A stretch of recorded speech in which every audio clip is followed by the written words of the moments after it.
to the Literary Society, 5,000 to Economic Society. All these societies and their publications died.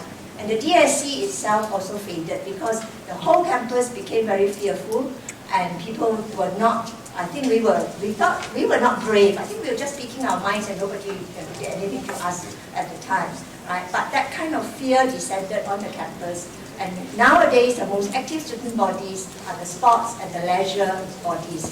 Even DSC has declined, and for some years, it didn't even exist. Sorry if I took too long on the phone.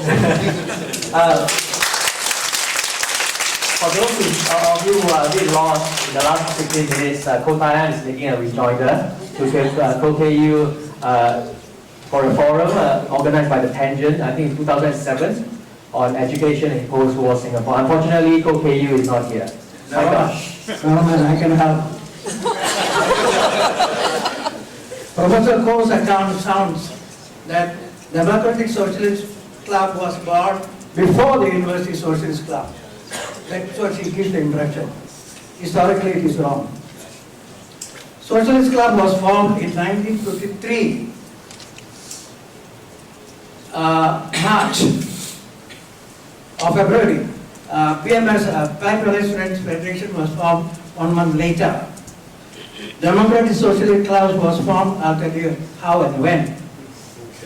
A group of students tried to join the Socialist Club in 1964. A big group led by Goh Ken Chi, the son of Dr. Goh Ken Swee. When they were refused admission, they went to see Rajaratnam and they were advised to form a new Democratic Socialist Club. How democratic, how socialist they are, only they know. The other point that I want to help clarify is this. Some young scholars, including Dr. Low, Edgar Liao, and another scholar, have written the history of the University of Malaya Socialist Club, University Socialist Club. It should be coming out in a few months' time. And they are being reviewed by the Institute of Southeast Asian Study scholars.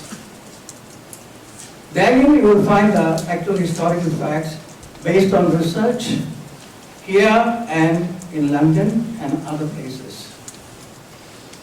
Now, what I want to say at the moment is that the Socialist Club was, the first president, as you all know, was Professor Wang Dangnu. He was shanghaied into becoming one by James Budicherry, his old classmate. And he was there only for a few months before he went off for research and further studies. Secondly, I just want to say, the Socialist Club spirit still remains very strong, although many have dead and gone, particularly the founders like Po Sukai and Lim Hock Siew are still there. I am one of the few later generations. And the one historic point I would like to correct Dr. Sai is this. She mentioned there was a vernacular compulsory subject in Singapore schools. Not correct. It was introduced in Malaya, not in Singapore. Why I say I finished my school in 53 in Malaya, came down to Singapore, went to study in the Teachers Training College, and then later I went to university. So I'm quite aware, or well versed with the Singapore school system. There was no compulsory second language, except the Chinese schools where they had to learn English, imposed by the British.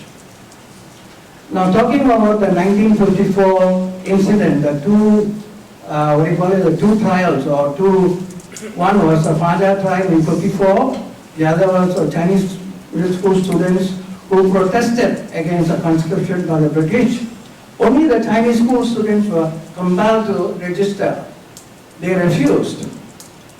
And they were charged in court for treason. Now the Chinese school students, Susan mentioned, I think they had two different distinct she was saying there were two different distinct groups, Chinese educated, English educated. Some of my old friends from the university, like Mr. Ho, will know the Chinese school students were marginalized by the British for political purposes. They didn't want the Chinese school students to learn English and become leaders in Singapore. So this was why I know, not only because of my knowledge and involvement, and I was also a school teacher. I taught in Chinese school also in the late 50s and early 60s before I joined the university.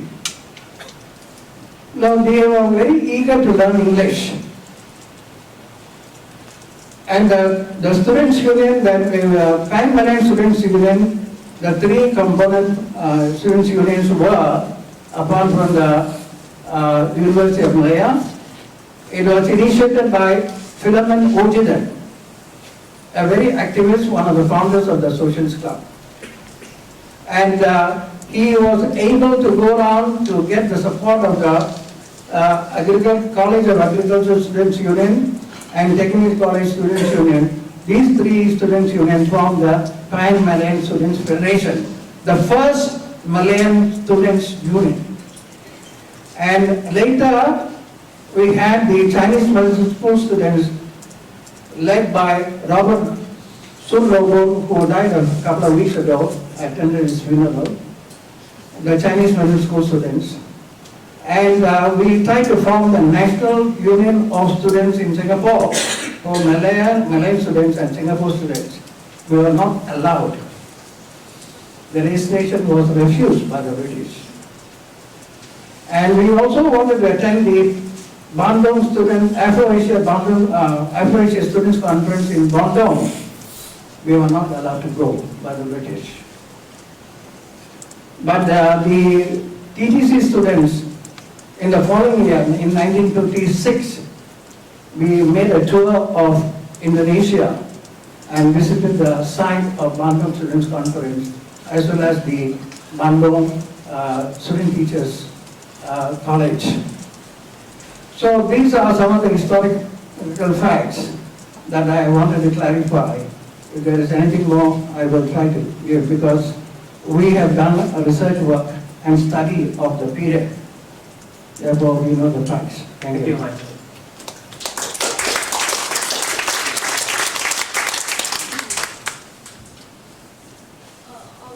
I'll just do a very quick response to Michael's point on the policy, the education policies.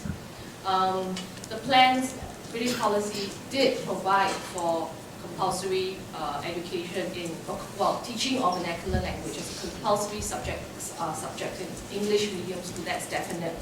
Right? Whether it was actually executed and to what extent it was implemented, I think that's the question that sort of we could put further.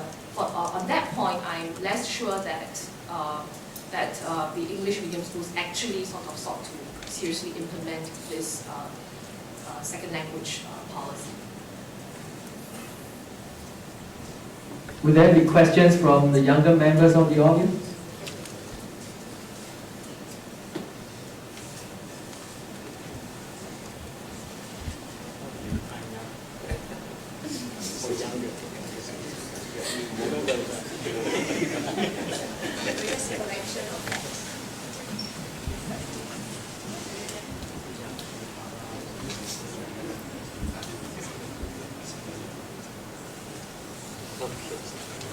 I'm not younger, but what the hell? Okay, I'm not a historian or anything like that, but it was very interesting. I wished early on in my career in RTS, roam the streets, because I started, I worked in the television in 1965. Television started in 1963. I fell out with a broken tree. News and current affairs. News was from a little van. You know, we were using film and things like that. So I did manage to see a generation of broadcasters come on from the older